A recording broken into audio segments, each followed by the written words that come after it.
does give you guidance and almost ring fences what you need. Sharing responsibilities.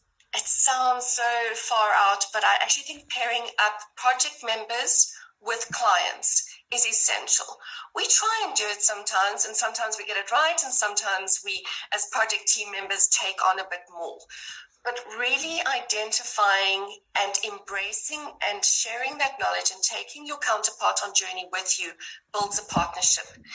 We found that by doing this, it breaks down the walls of them as in and us, as in you're a project team, you're external, and I work for this company, and therefore it's them and us, and you're trying to force something on me. I think that's been pivotal. The last thing in terms of training, and I did speak a little bit about this, was breaking it up in bite-sized chunks, making it more real for people. But there's one thing I think we all need to really focus on, or maybe it's something we kind of skim over, which is the poor administrators. We often see administration functions within a business. And if I think of Oracle HR administration, system administration, we kind of think these people are a bit more technical and therefore they will figure out the system on their own.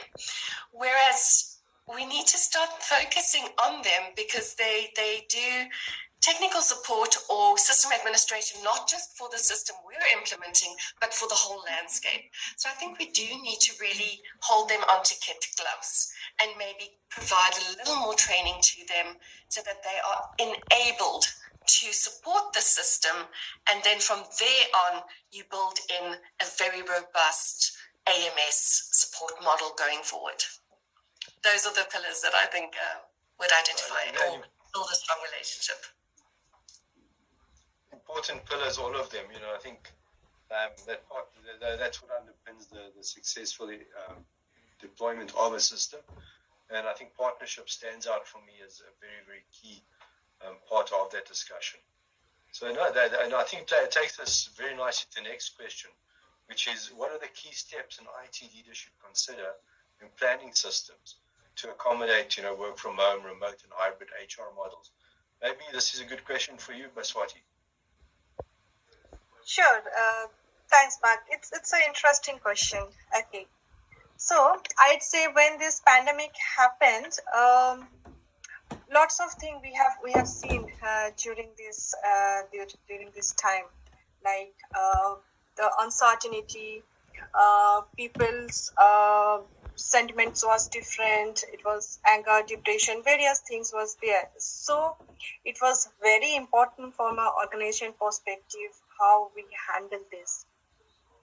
And a talent engagement strategy is definitely required to cope up with the situation, I'd say. And there are basically three things to be precise. What do we need to convey to the associates? Okay, how we convey it to the associate, and who should convey these messages? So these three things are very important, I'd say. So what do we need to convey? It's very important. The person or the associates who are working, they are working in the way of working has been changed. So it's very important from leadership perspective. They give focus on the empathy. They give positive vibes, share the success story in the organization so that keep up the moral increase to the employees, to the associates, and that helps them to be motivated. And who should convey these messages? It's definitely the leaders should step up and take this step. However, I'd say there should be the change agents as well. They are not only the managers, however, who are very much close to the associates working in the team. So it will be good if they can also convey the messages. And how do we do this? Like addressing people's concern, providing empathy. It's very important we understand and listen what's going on with the associate, and then only we can the leader can guide them what's the right way they can handle the situation. Because during this pandemic, it's totally different the way somebody is working in a home and maybe they have kids, they have can have someone is not well. So we need the organization leader need to think of various situations, and with pure empathy, if they guide, that will be helpful. So 7 element of successful crisis management element I can talk about.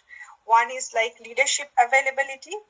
Like whenever it's required, associates should be comfortable to approach the leader to take the proper guidance what to do. Then again, leadership should be having that empathy to understand from the associate what they need and properly guide them. Then there should be increased channel of communication.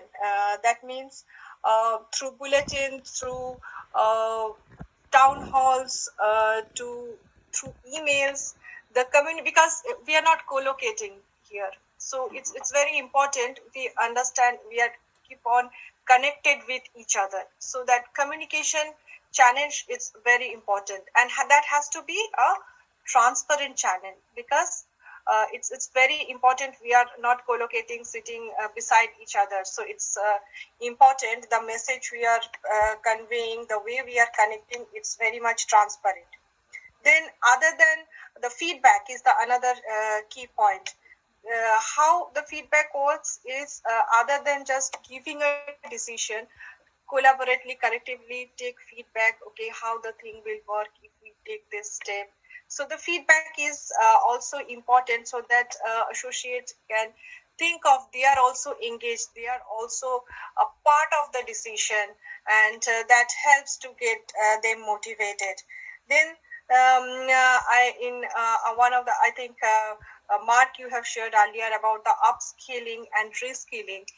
That's another important thing, competency building. So this time we can utilize associate to upskill and reskill so that their competency can be increased.